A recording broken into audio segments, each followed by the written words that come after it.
Assalamu alaikum. We are starting an yearly paper, March 2022.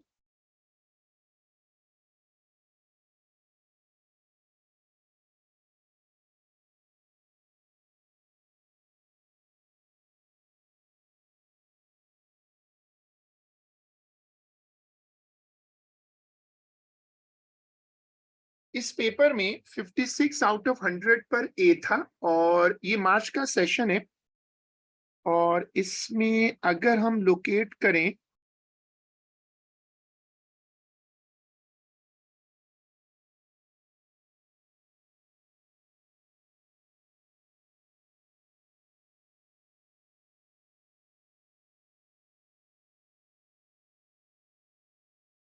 To 260 total marks होते हैं ए level मिलाकर और 130 for A2 and 130 for AS।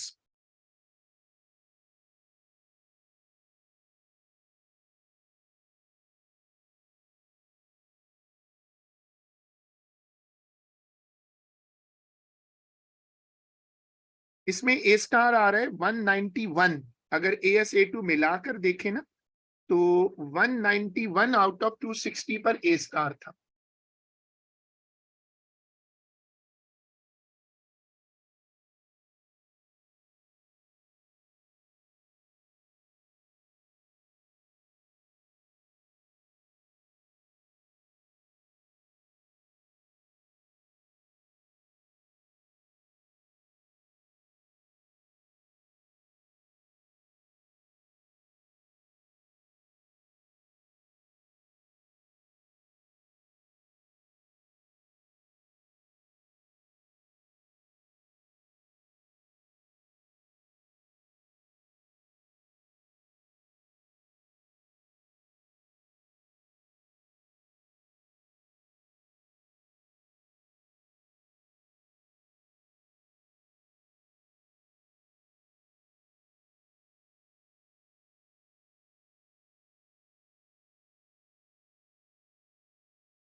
The point P, question पढ़ो। पहला question, the point P in figure 1.1 represents a point mass. Draw lines to represent the gravitational field strength. इसमें बड़े अच्छे से लाइनें बनाना रूलर से और सारी लाइनों का पॉइंट ऑफ इंटरसेक्शन एक होना चाहिए। मैंने समझाया था जब हम क्लासेस में थे कि पॉइंट मास वो होता है जिसमें एक्चुअली कोई पॉइंट नहीं होता बल्कि वो खुद पूरे का पूरा एक सिंगल यूनिट काउंट होता है। सारे एरोस उसके एक पॉइंट पे मीट करते हैं। तो रूलर से बहुत एक्यूरेट ड्राइंग करना और सारे पॉइंट्स जो है वो एक लाइन पर आके मीट करें। सारे जो पॉइंट्स हैं वो एक लाइन पर आकर मीट करें। जैसे आप ये देख रहे हो,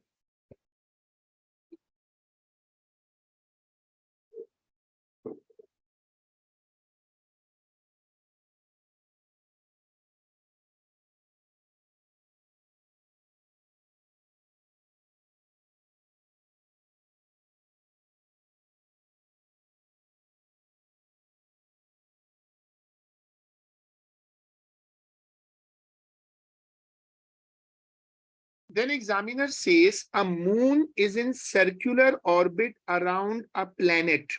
Why the path of the moon is circular? अब ये बड़ा टेक्निकल सा क्वेश्चन है। The moon is in circular orbit around a planet. जैसे हमारे अपने planet का moon है तो अब ये कोई प्लैनेट है और उसका जो मून है वो सर्कुलर ऑर्बिट में है।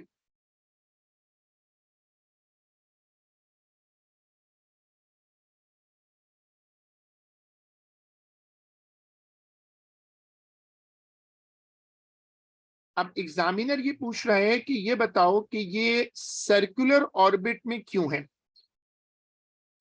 तुम लोगों को याद होगा जब नॉर्मल क्लासेस में मैंने आपको समझाया था कि जब कोई ऑब्जेक्ट स्पेस में ऑर्बिट करता है किसी सेंटर को, तो जो ग्रेविटेशनल फोर्स होती है, जो ग्रेविटेशनल फोर्स होती है, it is providing the centripetal force. A moon is in circular orbit.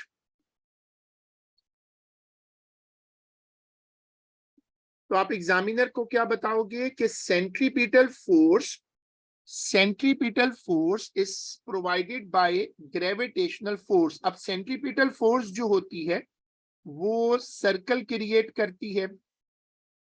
जो सेंट्रीपिटल फोर्स होती है ना, वो डायरेक्टेड होती है टुवर्ड्स द सेंटर ऐसे, और वो एक वेलोसिटी क्रिएट करती है जो कि लीनियर होती है। ये दो बातें आप एग्जामिनर को समझाओगे, ज़ाहिर है वो असूल तो याद रहना चाहिए ना कि असल चीज होते हैं मार्क्स। 2 मार्क्स दे रहा है, तो आप एग्जामिनर को बताओगे कि gravitational force provide centripetal force, gravitational force provide centripetal force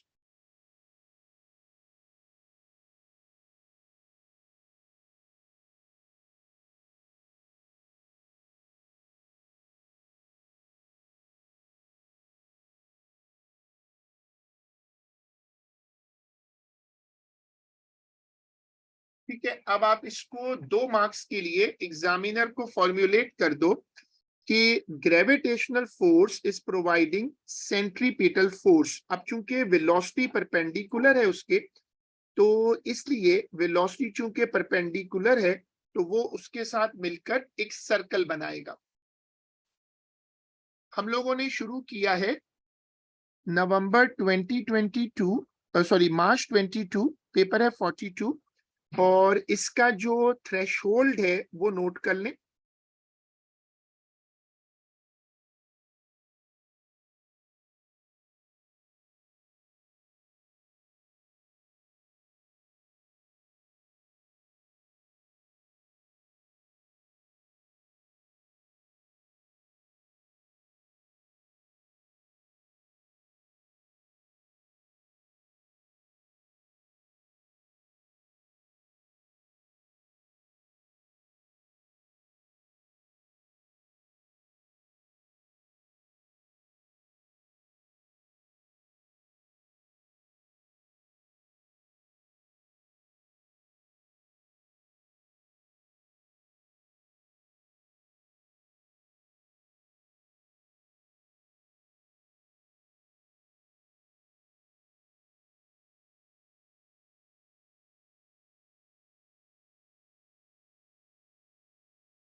Many moons are in circular orbit around about a planet. The angular velocity, ये जो angular velocity होती है ये ओमेगा है, of a moon is omega when the orbit of the moon has a radius r about the planet. The figure shows the variation of r cube and 1 upon omega square for these moons.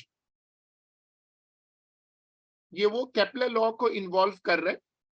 Kepler law ने कहा था ना T square is proportional to R cube, और आपको पता है कि T is equal to time period का फॉर्मूला पता है ना, 2 pi upon omega.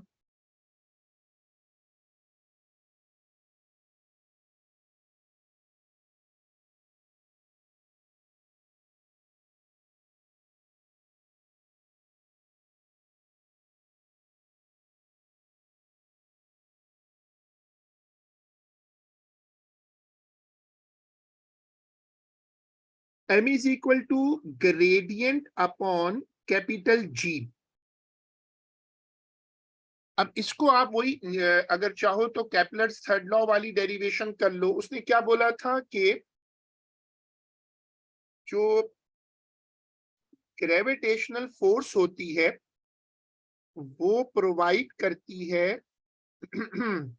Centripetal force. अब ग्रेविटेशनल फोर्स को सेंट्रीपिटल फोर्स कर दें,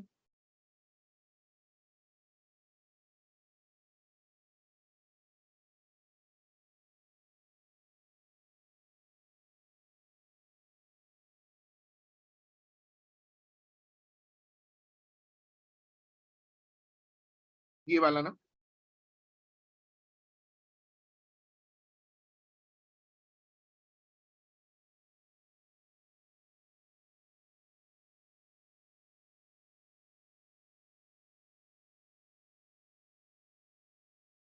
इस ग्राफ की वाई एक्सिस एक्स एक्सिस पे 1/ओमेगा स्क्वायर है और एक्स पे आर क्यूब है।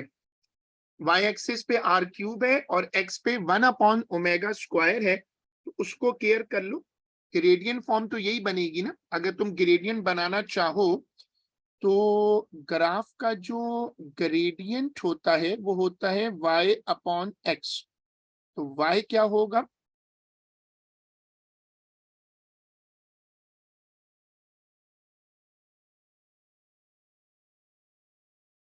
देखो ये ग्रेडियंट है sir, omega square into R cube.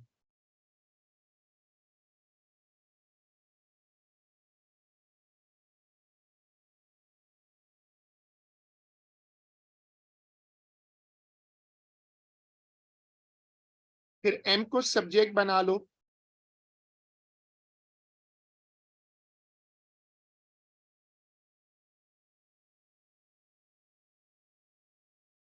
देखो ये वर्किंग आ जाएगी।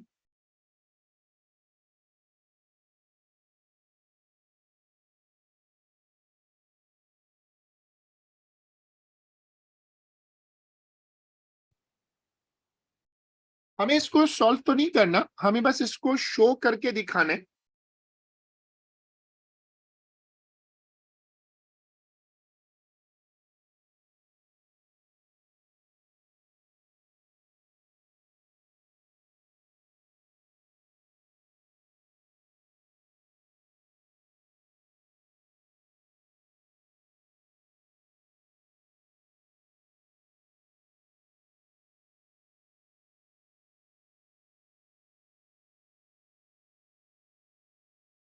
Use figure 1.2 and the expression in C part 1 to show that the mass m of the planet is this। अब आपको करना ये होगा कि ग्राफ पे जाकर एक ट्राइंगल बना लो, जो ग्राफ है उस पर एक ट्राइंगल बनाकर ग्रेडियंट निकाल लो। जितना बड़ा ट्राइंगल बनाओगे उतना बेहतर होगा।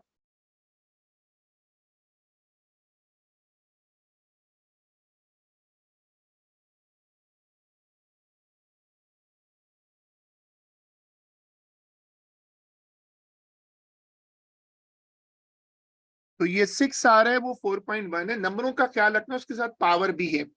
6 के साथ 10⁻7 है। दूसरा नंबर तो 0 0 है, तो वो चाहो तो मत लो। मैं एग्जामिनर को बता देता हूं कि मैं ग्रेडियंट को m से शो कर रहा हूं, क्योंकि पहला नंबर 0 है तो वो मैं शो नहीं करता। अब देखो ये 4.1 है और 4.1 के साथ 10⁻23 है।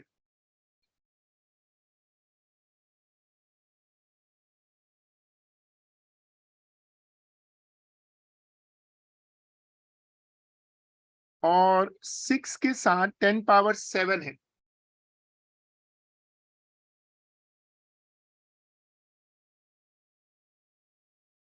इससे ग्रेडियंट आ जाएगा ना। और फिर ग्रेडियंट को यहां रख देंगे m के फॉर्मूला में। g की वैल्यू हमें पता होती है।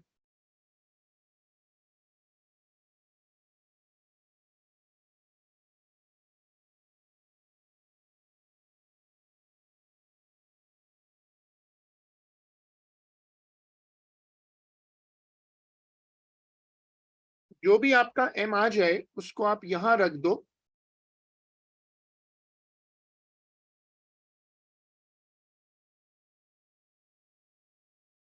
और फिर उसको पुट करके सॉल्व कर दो। Determine the speed of a moon in orbit around the planet with an orbital radius of 1.2 into 10 power 8. अब ये तरीका हो सकता है कि तुम्हें इसको v में कन्वर्ट करना है स्पीड में, तो v is equal to omega R वाला ऑप्शन यूज कर सकते हो। ऑर्बिटल रेडियस तो खुद ही दे रहे हैं ना तुम्हें ये, और दूसरा ये है कि उसको फिर देख लो कि उसकी उसी को ग्रेडियंट से लिंक कर लो, क्योंकि तुम्हें वैल्यूज तो बहुत कम दी हुई हैं। ग्रेडियंट है हमारे पास, मास आ गया,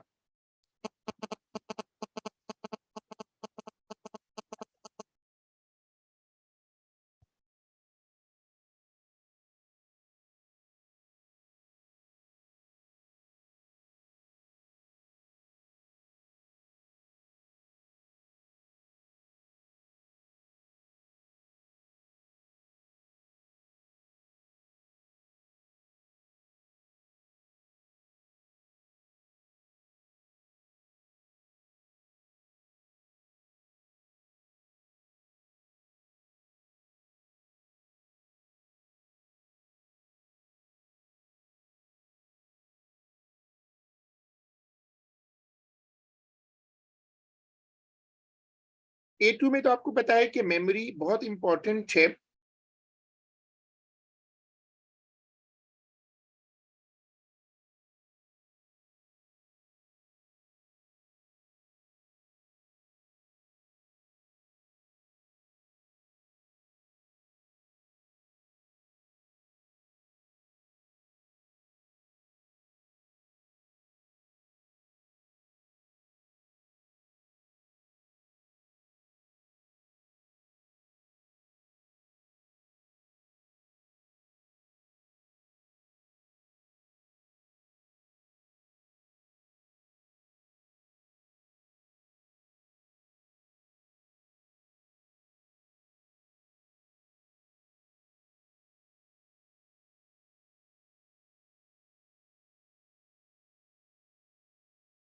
हमारे पास r की वैल्यू है, this is the value for r। ऊपर से हमारे पास मास की वैल्यू आ जाएगी, ये उसमें पुट कर दें और फिर उसको रखकर आपको v जो है, v की वैल्यू निकालनी है।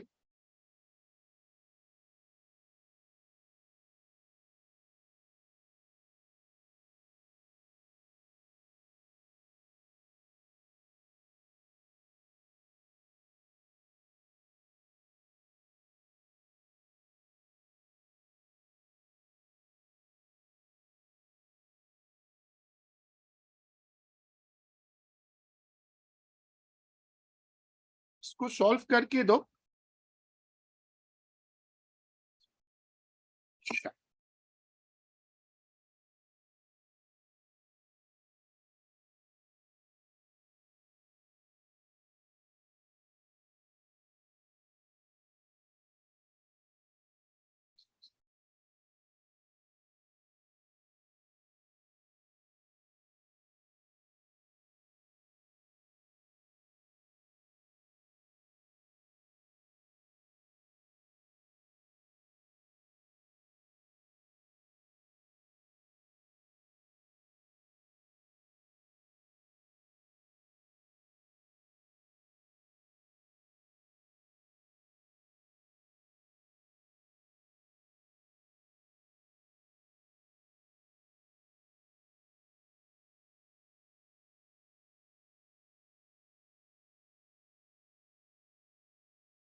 A fixed mass of an ideal gas has a volume V and pressure P. The gas undergoes a cycle of changes x to y to z to x. इसने show किया हुआ है। The figure 2.1 shows data for pressure, volume and temperature for the gas at point x, y and z. Pressure, volume and temperature. State the change in internal energy for one complete cycle x, y, z, x. x से y पर गया, pressure same था, volume कम हो गया। फिर y से गया z पर,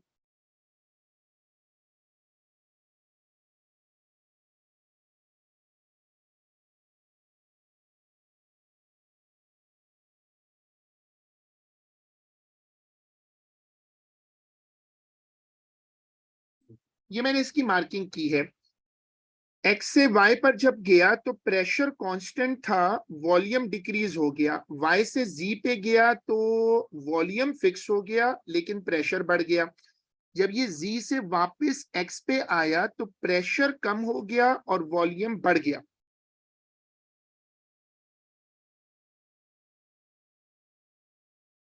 The change in internal energy delta U for one complete cycle x y z x. अब इंटरनल एनर्जी का क्या होगा, एक्स वाई जी एक्स, इसको देख के बताओ। एक्स से वाई पर गया, वाई से जी पे गया, और पहले पार्ट में जो टेम्परेचर है ना वो दिखा रहा है कि टेम्परेचर एक्स पे 540 है, फिर 230 हो गया,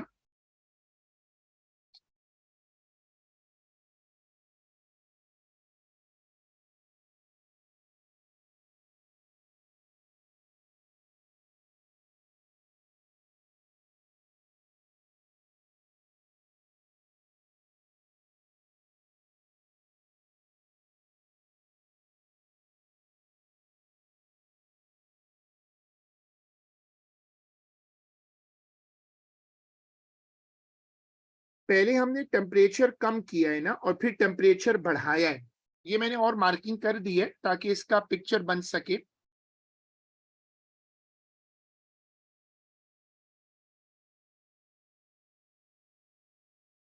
ऑब्जेक्ट जिस पोजीशन से चला था उसी पोजीशन पे वापस आ गया। ऑब्जेक्ट जिस पोजीशन से चला था, एक्स से चला था और वापस एक्स पे आ गया। तो आप एग्जामिनर को समझाओगे कि देखो आप एक्स से वापस एक्स पे आ गए, ओवरऑल चेंज तो यही है ना। तो आपके पास यहाँ जो चेंज आएगी वो है 0।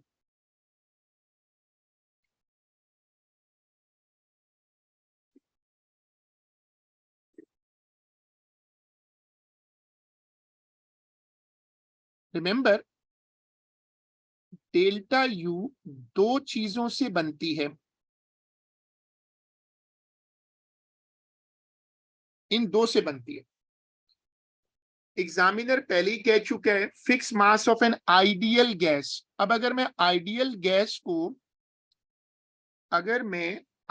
गैस को ले लेता हूं, देखो ये आइडियल गैस है ना, तो अगर मैं एग्जामिनर की बात मानता हूं कि जी ये आइडियल गैस है, तो फिर पोटेंशियल एनर्जी जो है वो तो 0 हो गई। ठीक है, अगर पोटेंशियल एनर्जी 0 है तो फिर जो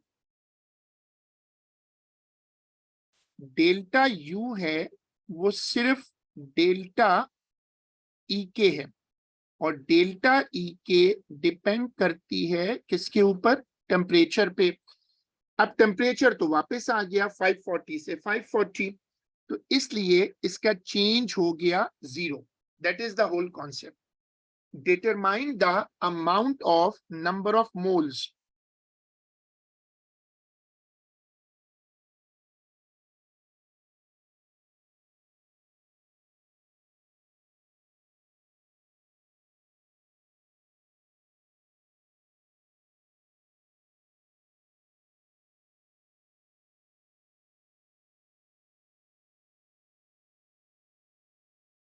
अब हमें देखना होगा कि हमें वैल्यूज कहाँ कहाँ से रखनी है। हमारे पास डेटा ऊपर है, पहली लाइन में पूरा डेटा है, 1.5 इंटू 10⁵ है।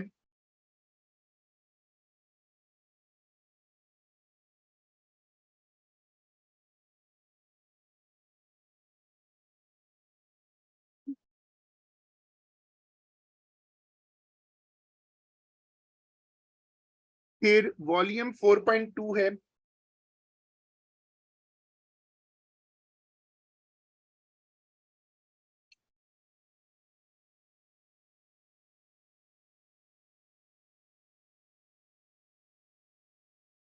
और टेम्परेचर 540 है।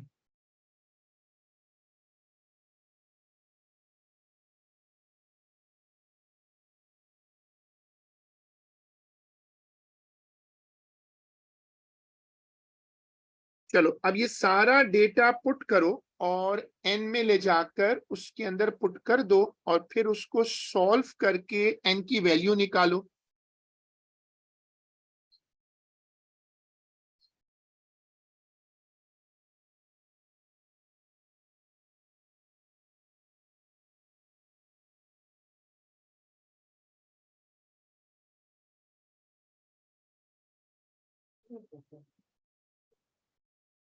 इसमें वैल्यू अगर आप लोग कैलकुलेट करके दे सकते हो तो दो।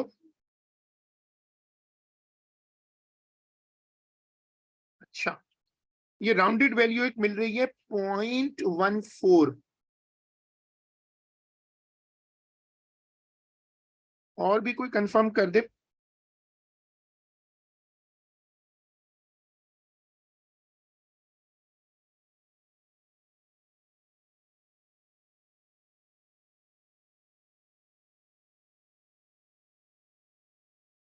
हाँ, ये आर वाली वैल्यू कंफर्म कर लो कि 8.313 केमिस्ट्री वाली है या 8.31 है।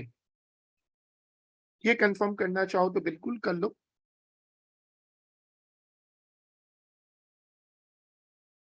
Complete table 2.1, use the space below for any working. हमें नंबर ऑफ मोल अब पता है, नंबर ऑफ मोल तो नहीं बदले, सिस्टम क्लोज है ना।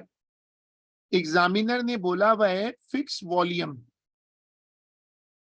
देखो एग्जामिनर ने क्या बोला है यहां पर,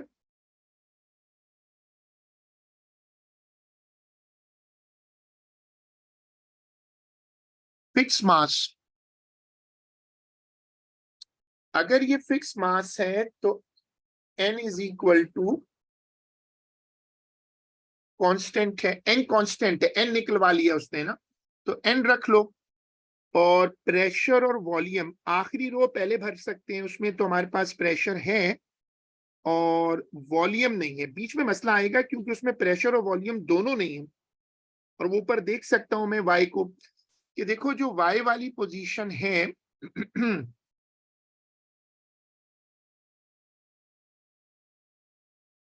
जब मैं एक्स से वाई आया तो मैंने प्रेशर नहीं बदला। जब मैं एक्स से वाई पर आया तो प्रेशर नहीं बदला, वॉल्यूम कम किया है मैंने, तो मेरे ख्याल में मैं प्रेशर वही रख लेता हूं फिर।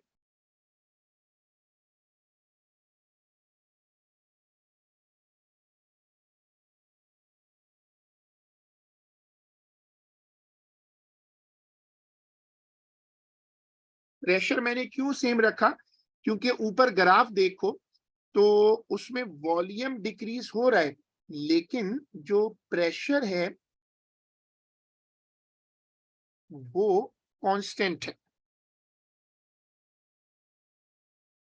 ठीक है, इसलिए 1.5, उसके बाद 1.5 को यहां ले आओ और 230 के साथ रेशो कर लो।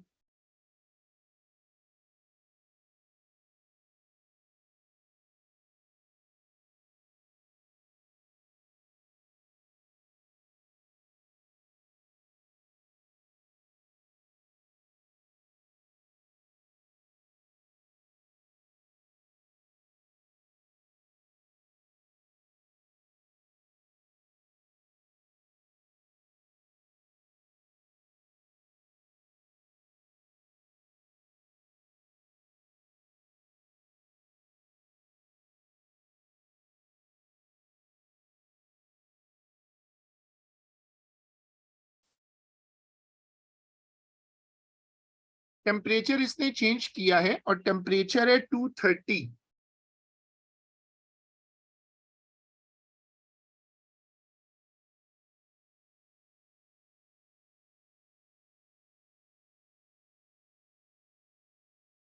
इससे आप वॉल्यूम निकाल दो।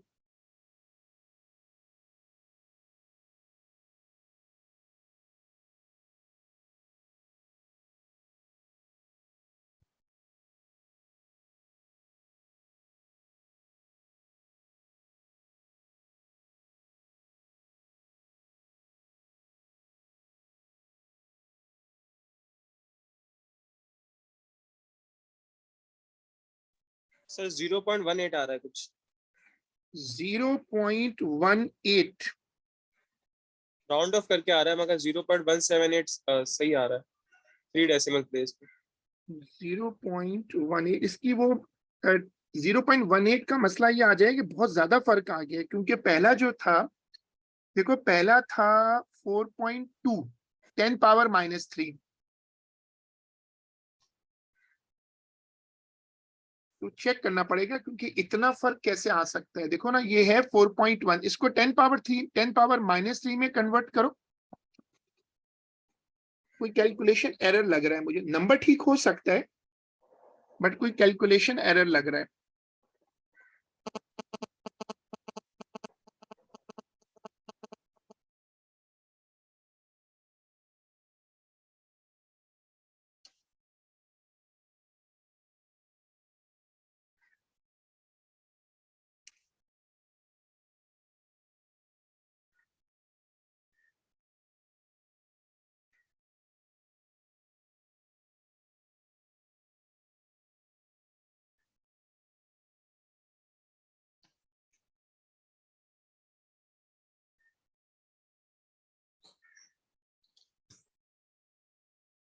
सर अब यहाँ पे 1.78 आ रहा है, नीचे आपने 10 की पावर 3 रखी हुई है शायद इसमें प्रेशर में। नहीं, मैंने 10⁻5 लिखी है। 1.5 कितनी है वैसे? हाँ, 1.5 10⁻5 ही है। अच्छा सर, नीचे वाले पार्ट पे आए, नीचे वाले पार्ट पे आपने क्या करा सर? अरे इसमें हाँ, देखिए 10 हाँ पावर। सही है, सही है। I got the mistake. Good, ये है 10⁻5। अब सही आ जाएगा। जी सर, इसका आंसर है 1.78 मल्टीप्लाई बाय 10⁻³ सही है। फिर अगर हमारे पास ये दो वैल्यूज आ गई तो हम इनको यहां एंटर कर देते हैं। जब हम गए y से z, देखो जब हम y से z की तरफ गए तो प्रेशर इंक्रीज हुआ, लेकिन उस दौरान जो वॉल्यूम था वो कांस्टेंट था। तो वॉल्यूम अब की बार मैं सेम रख लेता हूं, कोई कैलकुलेशन करने की जरूरत ही नहीं मुझे, क्योंकि वो वॉल्यूम सेम है।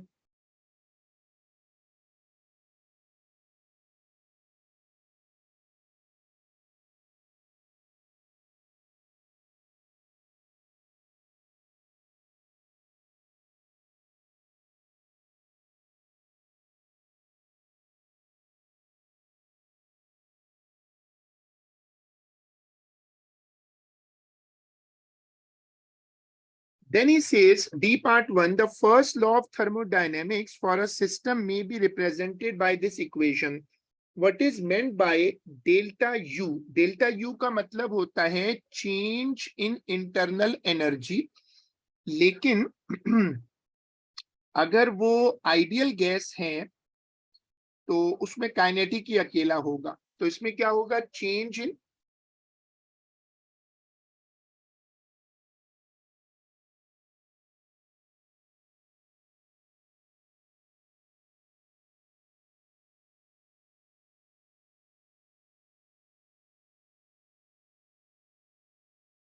Q का मतलब होगा ट्रांसफर ऑफ हीट।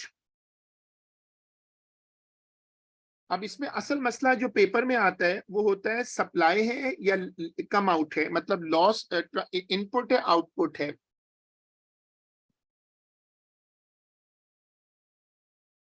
वो जो मैंने समझाया था ना, साइन पैराडॉक्स। फिर डब्ल्यू के ऊपर अब हमेशा कंफ्यूजन आती है कि वर्क डन उस तरफ गया है। मैंने जब इक्वेशंस आपको क्लास में लिखवाई थी तो मैंने क्यू को सब्जेक्ट बनाया था, लेकिन इधर डब्ल्यू यू सब्जेक्ट बना हुआ है।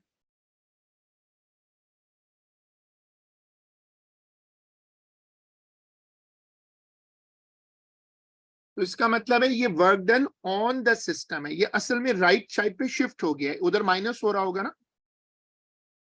वैसे तो ये होता है ना कि work done by the system is positive and on the system is negative, लेकिन यह स्विच हो गया।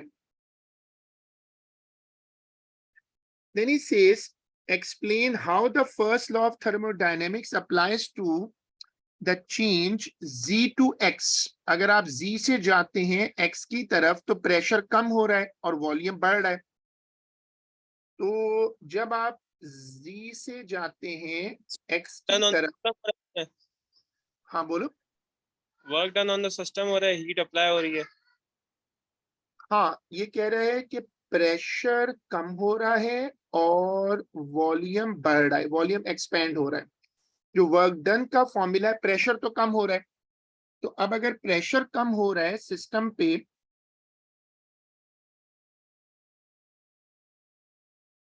इसका मतलब है कि अगर वॉल्यूम बढ़ रहा है तो work is done by the gas. Volume increase का मतलब है कि जो गैस है वो एक्सपेंड कर रही है, जिसका मतलब है work is done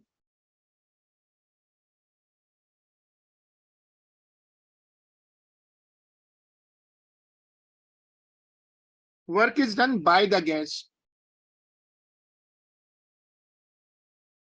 work is done by the gas. अब ये प्रेशर को उसका जो टेम्परेचर को कैसे सेट करोगे? टेम्परेचर कम हो रहा है, जो टेम्परेचर है देखो ग्राफ में आकर देखो 782 से 540 हो गया। Z से X जाऊंगा तो temperature is decreasing from 782 to 540।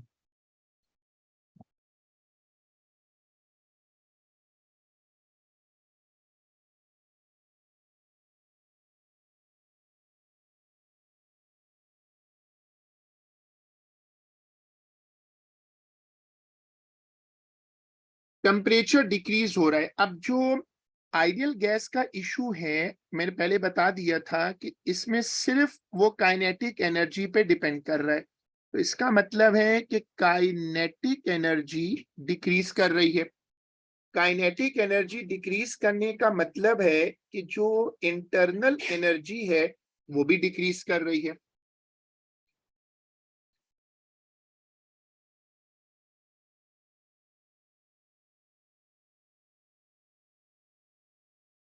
A small wooden block cuboid of mass m floats in water as shown.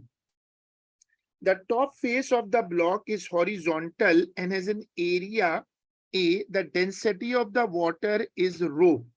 State the name of two forces acting on the block when it is stationary. जब हम इस तरह पानी में किसी चीज को submerge करते हैं तो हमने एएस में पढ़ा था कि उस पे दो फोर्सेस लगती हैं। हाँ बोलो। अब थ्रस्ट लगती है और दूसरी मेरे ख्याल से एटमॉस्फेरिक फोर्स लगेगी।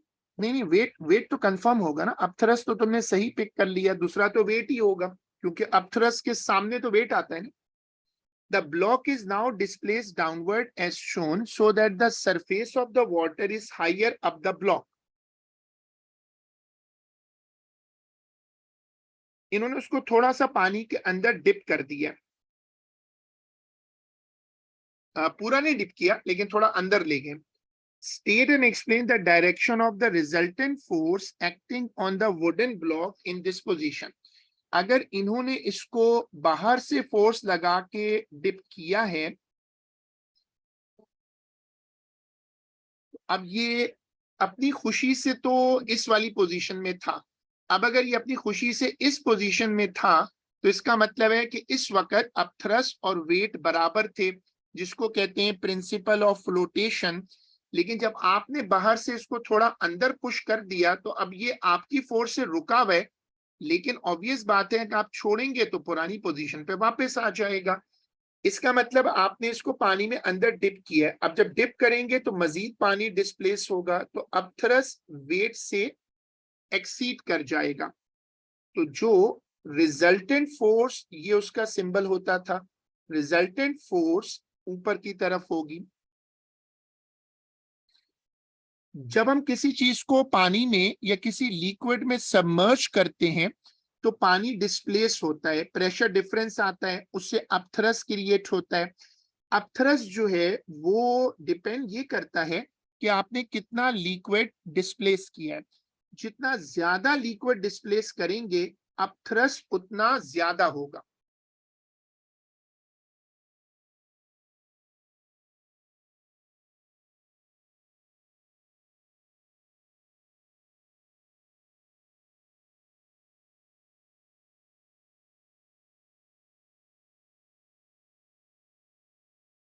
The block in B is now released so that it oscillates vertically. The resultant force acting on the block is this minus AG rho X, where G is the gravitational field strength and X is the vertical displacement of the block from the equilibrium position.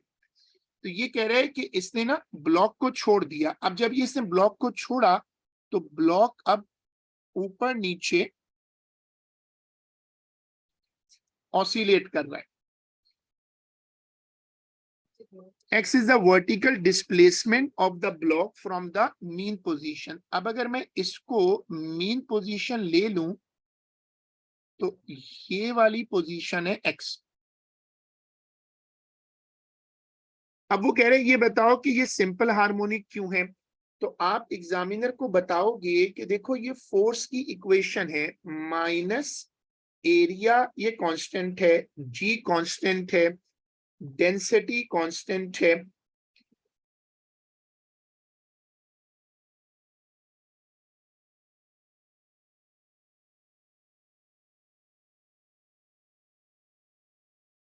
ये बन रहा है।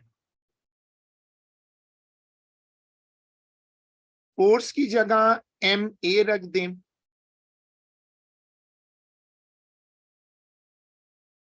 Constant के रख लेता हूं।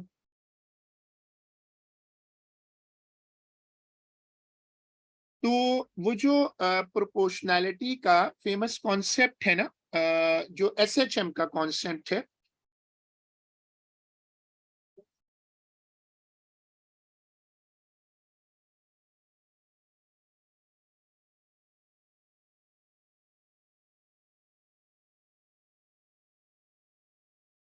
वो मास उधर चला जाएगा, डिवाइड करेगा और वो भी कांस्टेंट हो जाएगा।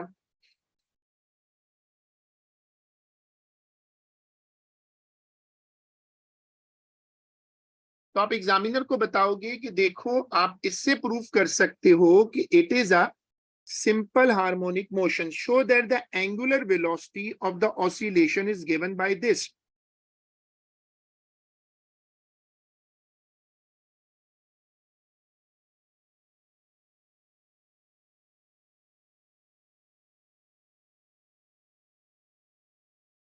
अब इसमें उस इक्वेशन से कंपेयर कराओ।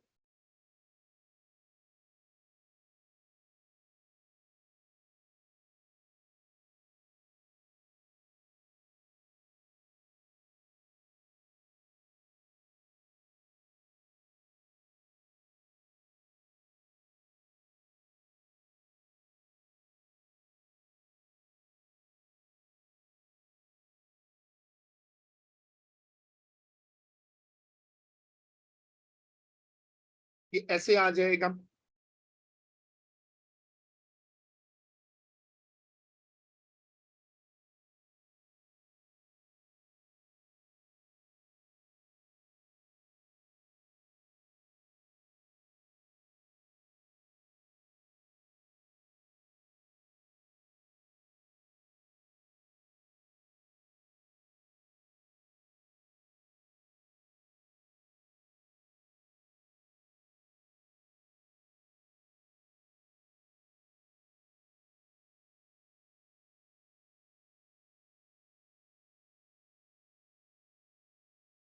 फिर इसमें ना दोनों तरफ से x और माइनस कैंसिल कर देते हैं।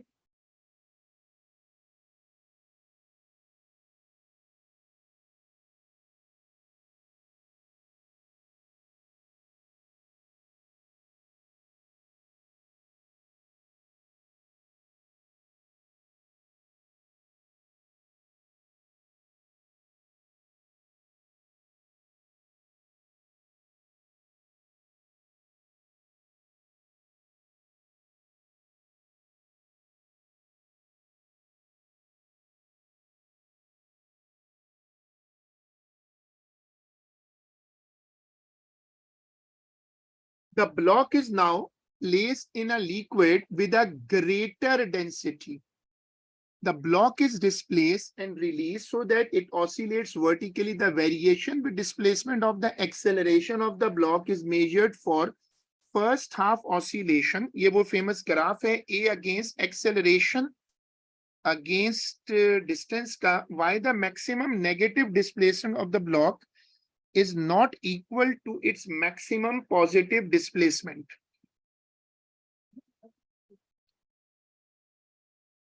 अब इसमें टेक्निकल मसला ये है कि जब ये ब्लॉक ऑसिलेट कर रहा होगा तो इसका प्रॉब्लम ये होगा कि कुछ हिस्सा पानी के अंदर है और कुछ हिस्सा हवा के अंदर है, तो इससे फर्क पड़ेगा क्योंकि इसका ये पोर्शन पानी के अंदर है और ये पोर्शन जो है वो एयर में है.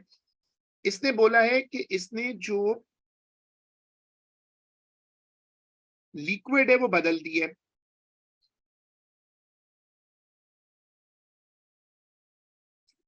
अब ये क्या बता रहा है, एग्जामिनर कह रहा है कि वो अभी एक लिक्विड लेकर आ गया है जिसकी डेंसिटी वाटर से ज्यादा है. अब ये आधा कुछ पोर्शन तो उस लिक्विड में डिस्प्लेस करेगा और कुछ पोर्शन हवा में डिस्प्लेस करेगा. अगर मैं इसको ऐसे मॉडल करूं,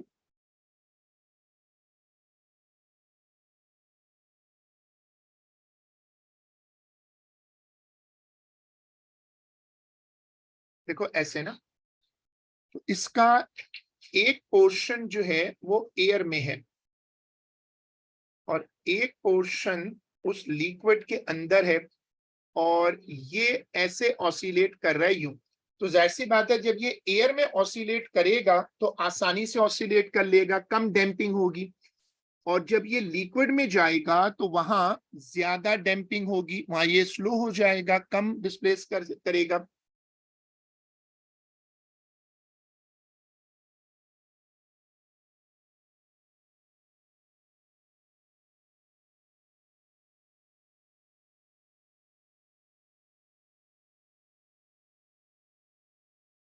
देखो ये ऐसे आ गया. तो तुम एग्जामिनर को समझाओगे कि देखो लेफ्ट साइड पे तो डिस्प्लेसमेंट नेगेटिव में जो है वो ज्यादा है. नेगेटिव में जो डिस्प्लेसमेंट है, अब वो ग्राफ की पोजीशन देखनी पड़ेगी गौर से उसी टाइम पीरियड के अंदर ना. तो इधर आया तो थोड़ा कम हो गया. अब ये पूछ रहा है why the maximum negative displacement of block is not equal to the maximum positive displacement. तो आप एग्जामिनर को बताओगे कि part of oscillation is in the liquid with a higher density and part of the oscillation in air with less density. There is a difference of damping due to which there is a difference in maximum displacement. Block का मास दिया हुआ है 0.57 kg. ठीक है. Use figure 3.3 decrease in kinet in total in delta E energy of oscillation of the first half oscillation. अब इसमें आप क्या करोगे कि आप उसका फॉर्मूला लगा दो.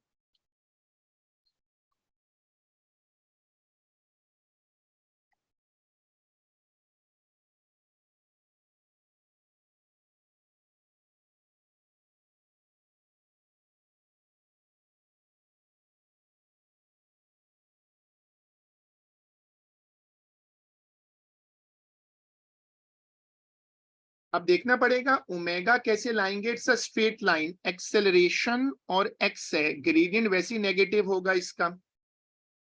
तो ओमेगा पहले निकाल लो.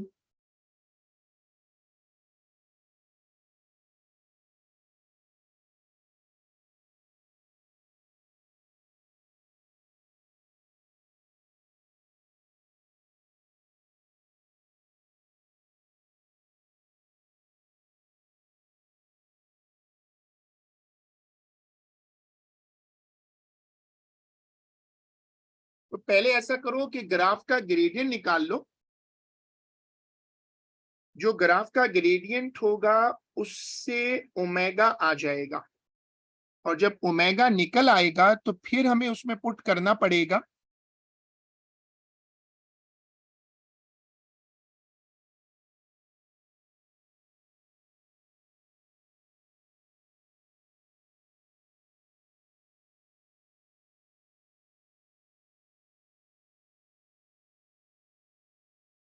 एम्पलीट्यूड भी ग्राफ से रीड कर लेते हैं।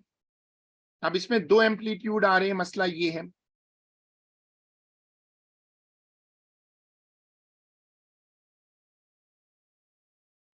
सर फर्स्ट हाफ वाला तो एयर में होगा ना? हाँ, लेकिन उसने ऑलरेडी, एग्जामिनर ने लफ्ज इस्तेमाल किया है डिक्रीज, तो इसका मतलब है दोनों को इंगेज कर लेते हैं। हमें तो डेल्टा ई निकालना है ना, ऊपर से हाईलाइट भी किया है।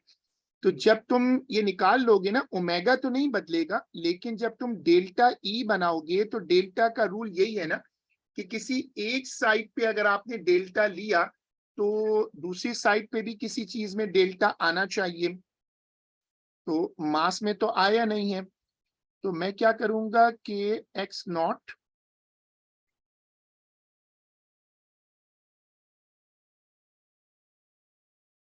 ऐसे कर लेता हूं।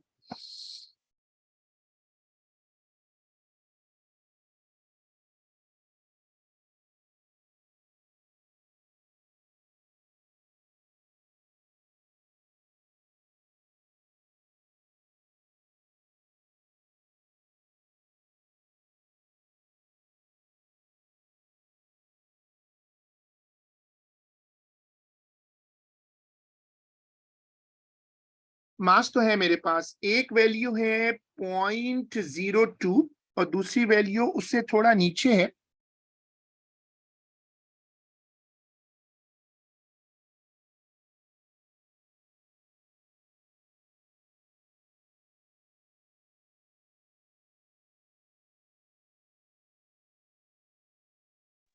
सर 0.16 है। 0.16 है, अच्छा।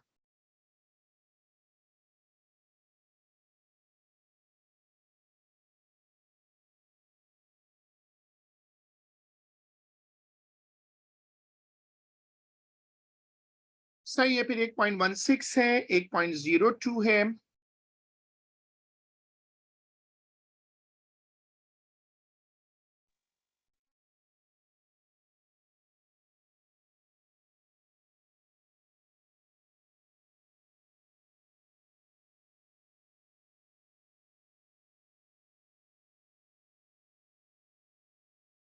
मैं वो ओमेगा लिखना इधर भूल गया, इधर ओमेगा भी है ना। हाँ, सर 0.02 नेगेटिव में नहीं है? नहीं वो तो स्क्वायर, वैसे भी वो स्क्वायर हो जाएगा। दूसरी बात ये कि ये तो एनर्जी निकल रही है ना, तो इसमें तो नेगेटिव नहीं डालूंगा ना। अगर डाल भी दोगे तो इस फॉर्मूला को फर्क नहीं पड़ता, क्योंकि इसमें स्क्वायर हो रहा होता है।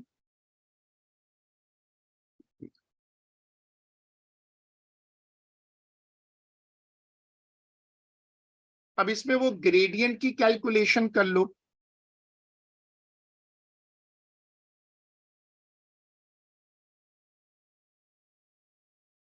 वैसे तो लाइन स्ट्रेट है, तो स्ट्रेट लाइन में तुम चाहो तो ऊपर वाली ट्राइंगल ले लो और 0 से ऊपर जाके रीड कर लो। 2.3 है। देखो ये 2.3 है, तो 2.3 ले लेता हूं और इधर से 0 ले लेता हूं।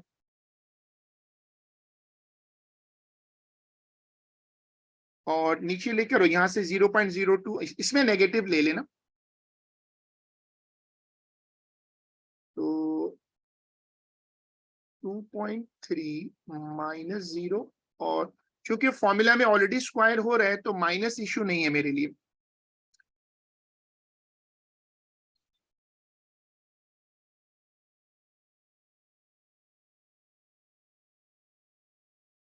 उससे फिर ओमेगा निकाल लो। देखो वैल्यूज में पहले ग्रेडियंट निकालो।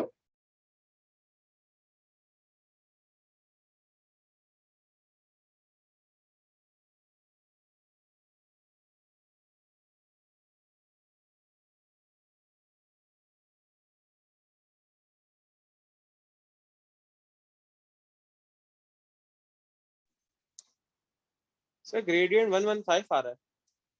115 बहुत बड़ा नंबर आ रहा है। यूनिट का मसला तो नहीं है इसमें। हाँ, यूनिट तो मैच कर रही है। 115 is a big number. 2.3 upon 0.02 हो रहा है ना।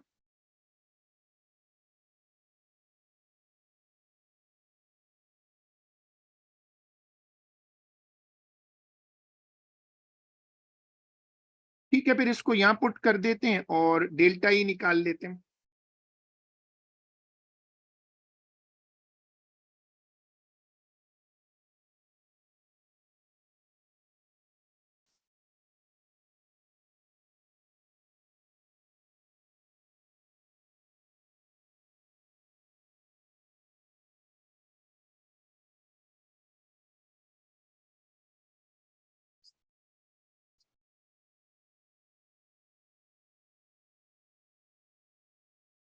सर ये आ रही है 3769.1।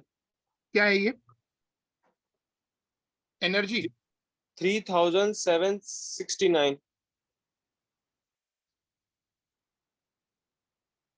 सर 0.1 तो कोई मैटर नहीं करेगा ना इसमें।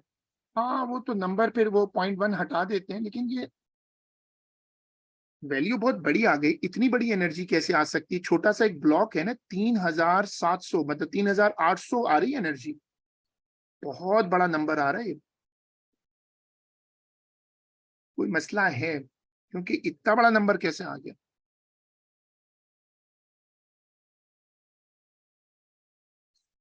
कोई साथ में पावर नहीं आ रही, 10 पावर वगैरह कुछ भी?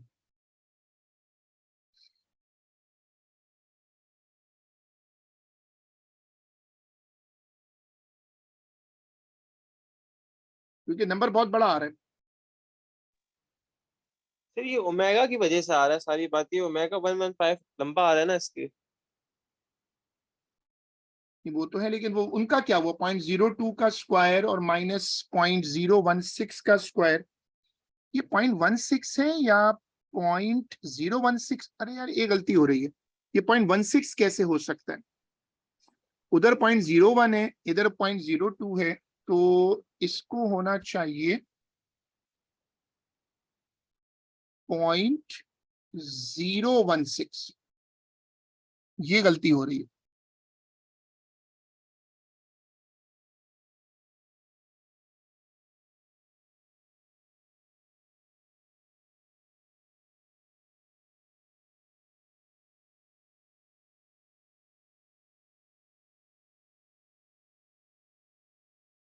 अब सही करो। ये 0.016 है और उसका स्क्वायर हो रहा है, तो ये तो और छोटा हो जाएगा ना।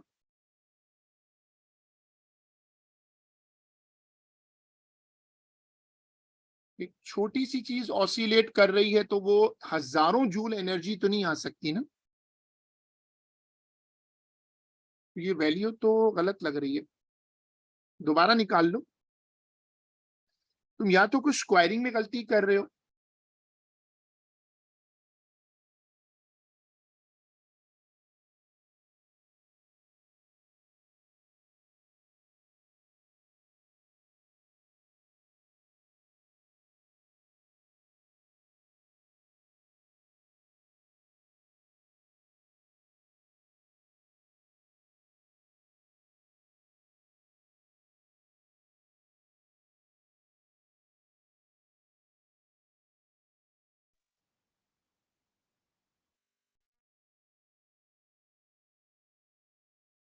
ये वर्किंग है, देखो।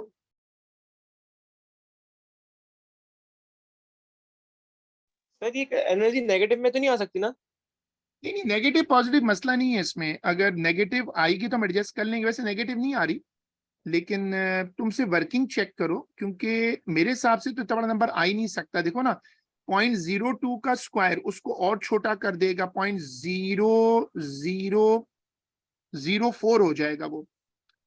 तो वो तो और छोटे हो रहे हैं नंबर। तो तुम कैलकुलेशन रीचेक कर लो।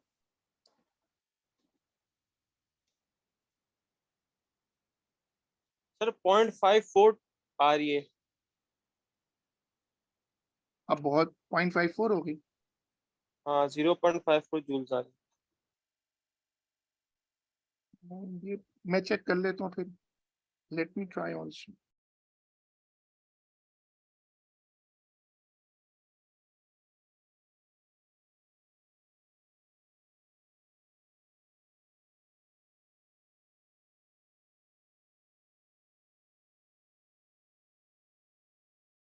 मेरे पास आ रहे हैं 4.7 राउंड करके।